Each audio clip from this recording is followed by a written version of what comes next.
Et on en arrive justement au Forum de la jeunesse africaine que notre pays va abriter à partir de demain, 29 juin. Un forum que le président guinéen, par ailleurs président en exercice de l'Union africaine, y est invité. Le professeur Alpha Condé est arrivé cet après-midi en N'Djamena. Il a été accueilli à l'aéroport international Hassan Diamous par son homologue, le président Idriss Déby Itno. Baïdigim Elon était à l'aéroport pour le compte de Téléchat. Voici son reportage. L'arrivée à N'Djamena du président de la Guinée Alpha Condé, par ailleurs président en exercice de l'Union africaine, est fortement motivée par la tenue du premier forum panafricain de la jeunesse dans la capitale tchadienne. Accueilli au bas de la passerelle par son homologue Idriss Déby Itno, parrain de la jeunesse africaine, le professeur Alpha Condé a reçu les honneurs dus à son rang.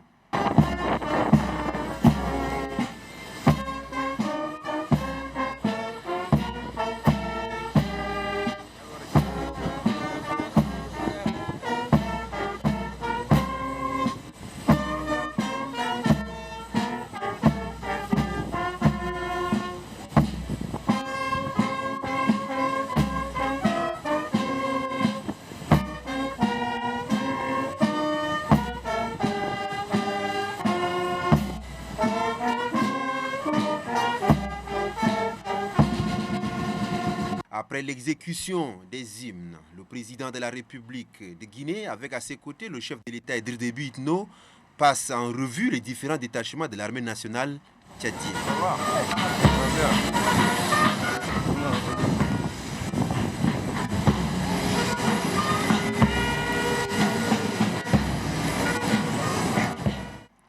Tous les corps constitués ont fait le déplacement de l'aéroport international Hassan Diamous pour réserver cet accueil très chaleureux à l'hôte de marque venu à l'ouverture du premier forum panafricain de la jeunesse dont les travaux s'ouvrent ce jeudi dans la capitale tchadienne. Les deux chefs d'État, Idriss Déby Itno et Alpha Condé, ont une vision commune de l'Afrique et particulièrement de la jeunesse.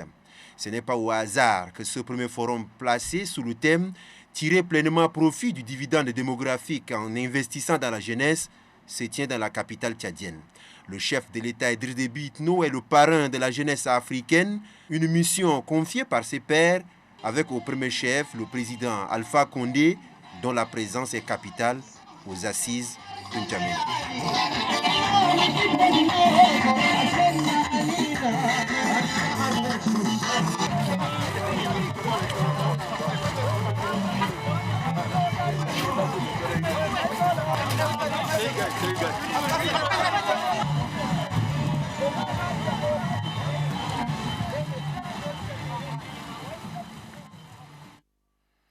À sa sortie du salon d'honneur de l'aéroport international Hassan Diamous, le président Alpha Condé a livré ses impressions à la presse. Il s'est prononcé sur la situation sécuritaire dans le continent. Je vous propose de suivre un extrait des propos du président Alpha Condé, capté et proposé par Baïdigim Elon. Nous avons estimé que la présence des casques bleus n'a pas donné de résultats.